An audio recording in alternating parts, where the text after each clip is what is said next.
Põhja-Eesti paekallas, Saaremaa pangad ning Eestimaa sümboliks saanud Toompea paesed nõlvad tähistavad eestlaste kodupiire. Nii kõlavad sissejuhatavad laused tekstile, millega paekivi kuulutati avalikult Eestimaa rahvuskiviks ning mis seadustati 4. mail 1992. aastal. Paekivi ehk lühidalt öeldud paas on lihtsustatud termin, mille all mõeldakse selliseid sette kivimeid nagu lubjakivi, dolokivi ja mergel. Oma tekkelt kuulub Eestimaa paekivi biokeemiliste setendite rühma. See tähendab, et on moodustunud siinsetes meredes kunagi elanud organismide elutegevuse tulemusel. Looduses esineb paekivi enamasti lubjakivina. Täiesti puhas lubjakivi sisaldab 56% kaltsiumoksiidi, kuid looduses leidub sellist väga puhast lubjakivi harva.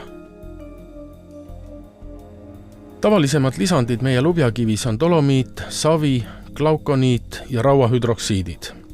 Olenevalt lisanditest ja nende hulgast varieerub lubjakivi värvus suuresti. Kui vaadata lubjakivi pinda lähemalt, siis näeme, et see kivim võib olla moodustunud nii pisikristalsest lubimudast, nagu näiteks Lasnamäe ehituskivi, kuid esineb ka jämedateralisi lubjakive. Üks tuntumaid jämedateralisi lubjakivi erimeid on rahvasuus tuntud Vasalemma marmorina ning koosneb see valdavalt enam kui 400 miljonit aastat tagasi elanud mereliste organismide, okasnahksete skeletiosadest. Erinevalt lubjakivist sisaldab dolokivi peale kaltsiumoksiidi veel magneesiumoksiidi, mille kogus võib maksimaalselt ulatuda 21,7%-ni. Värvitoonilt on dolokivi sarnane lubjakivile, kuid tavaliselt siiski kollakam. Enamik dolokivist on tekkinud algse lubjakivi hilisemal dolomiidistumisel. Kuna dolomiidistumise käigus toimuval kaltsiumi asendumisel magneesiumiga võib kivimi ruumala väheneda kuni 13%, siis moodustuvad kivimis erineva suurusega tühimikud. Tühimike moodustumine võib toimuda ka valikuliselt, näiteks kivimis olevate fossiilide väljaleostumisel. Kui vaadata Eesti paealade avamuskaarti, siis näeme, et vanaaegkonnas moodustunud paene aluspõhi paljandub maapinnal peamiselt Viru, Harju, Järva, Rapla, Lääne, Hiiu ja Saaremaal ning vähemal määral Jõgevamaal. Kuni 10 meetri paksune paelasund on teada ka Hilist-Devoni settekompleksist Eestimaa kogunurgas. Kuna Eesti alal on vanaaegkonnas moodustunud settekivimite kompleks väikese 3–4 kraadise nurga all kaldu lõunasuunas, siis mida enam lõuna poole, seda nooremad settekivimid on jälgitavad geoloogilises läbilõikes. Seega kasvab lõunasuunas ka paelasundi paksus. Kui Soome lahega piirneval Põhja-Eesti paekaldal ulatub paelasundi paksus vaid 10 meetrini, siis Kesk-Eestis on see üle 200 meetri ning Sõrves äärel Saaremaal ja Ruhnu saarel juba enam kui poole kilomeetri paksune. Nii Põhja-Eesti pankrannik kui ka Siluriaa pankade vöönd piki Saaremaa põhja- ja läänerannikut on ühed tähelepanuväärsemad geoloogilised loodusmälestised Eestis. Majesteetlik, järsuseinaline paeastang, mis moodustab Põhja-Eesti klindi ülemise osa, on jälgitav pea 200 kilomeetri pikkusel alal piki Soome lahe lõunarannikut, alates Osmussaarest Loode-Eestis kuni Udria pangani Kirde-Eestis.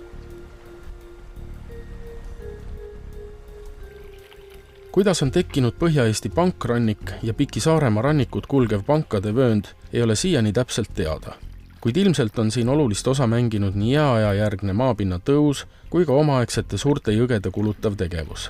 Arvatavalt mööda tänapäevase Soome lahe sängi voolanud veerikka Ürgneeva jõe lõunakaldaks ongi Põhja-Eesti klint, mida tänapäeval ilmestavad 10 erineva kõrgusega kaskaadid ja joad.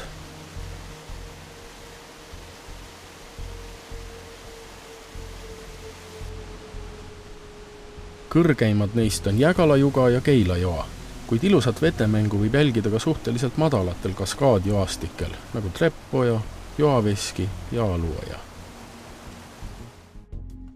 Meie esivanemate jaoks ei olnud paekivi mitte üksnes kasulik ja vajalik ehitusmaterjal, vaid osutus vahel lausa nuhtluseks. Tuli ju põllumaalt kivid ära koristada, et need ei segaks kündi ja niitmist. Ärakorjatud kivid kanti põllupeenartele hunnikutesse, kuid neist ehitati ka piirdaedu ümber põldude, karjamaade ja taluhoonete. Arheoloogid hindavad Põhja-Eesti vanimate muinaspõldude vanuseks kuni 3000 aastat. Samast ajajärgust on teada ka paekivi kasutamine tarbekivina, mil Põhja- ja Lääne-Eesti ranniku lähedastel loopealsetel hakati surnuid matma kivikalmetesse. Ühed tuntumad ja paremini uuritud kivikalmed asuvad Tallinna lähedal Jõelähtmes, otse Tallinna-Narva maantee ääres. Linnuste kaitsemüüre hakati paest laduma juba viikingi ajal, 9.–10. sajandil. Arheoloogiliste väljakaevamiste andmetel ulatus Raplamaal asuva 11. kuni 12. sajandil rajatud Varbola linnuse ringmüüri kogupikkus 580 meetrini ning kõrgust võis sel müüril olla 9–10 meetrit. Osaliselt rekonstrueeritud väravakäike koos müürikatketega võib Varbola linnuses näha ka tänapäeval. Paekivi hakati Eestimaal ehitustes massiliselt kasutama alates 13. sajandist, mil sideainena võeti kasutusele lubimört. Järgnevatel sajanditel rajati siin rohkelt paest kirikuid, kloostreid ja linnuseid, linnaelamuid ja mõisaid. Baasi kasutati ka hauatähiste valmistamisel. Kõige suursugusemate raidportaalide ja muude arhitektuuridetailidega paistavad silma Saaremaa, Läänemaa ja Tallinna ehitised. See on ka mõistetav, sest koha peal oli kvaliteetne paekivi kergesti kättesaadav. Paekivi võidukäik ehitusmaterjalina kestis kuni 20. sajandi alguseni. Siis aga hakkas seoses tellisetööstuse laienemisega tellistest ehitamine domineerima paekasutuse üle. Ilusaks näiteks paekivi ja tellise kooskasutusest on omaaegse Ellamaa elektrijaama hoone Harjumaa ja Läänemaa piiril. Paekasutuse hiilgeaegadest on tänaseni säilunud mitmeid suurepärase arhitektuuriga ehitisi 19. sajandi teisest poolest, kus baasi kasutati tema ehedal kujul. Näidetena võib tuua paest ehitatud kirikud Raplas ja Jüris, aga ka suurejoonelised mõisahooned Ungrus, Vasalemmas ja Laitses. Eelmise sajandi esimesel poolel kasutati baasi peamiselt ehituskivina, trepiastmetena ja muude ehitusdetailidena. Ühtlasi laienes paekivi kasutamine viimistlusplaatide tootmiseks ning samuti ka killustikuna raudbetooni valmistamiseks. Alates 1960. aastatest on Eestis paekivi kaevandatud põhiliselt vaid killustiku tootmiseks ning vähesel määral ka ajalooliste hoonete restaureerimise tarbeks ja viimistlusplaatide tootmiseks.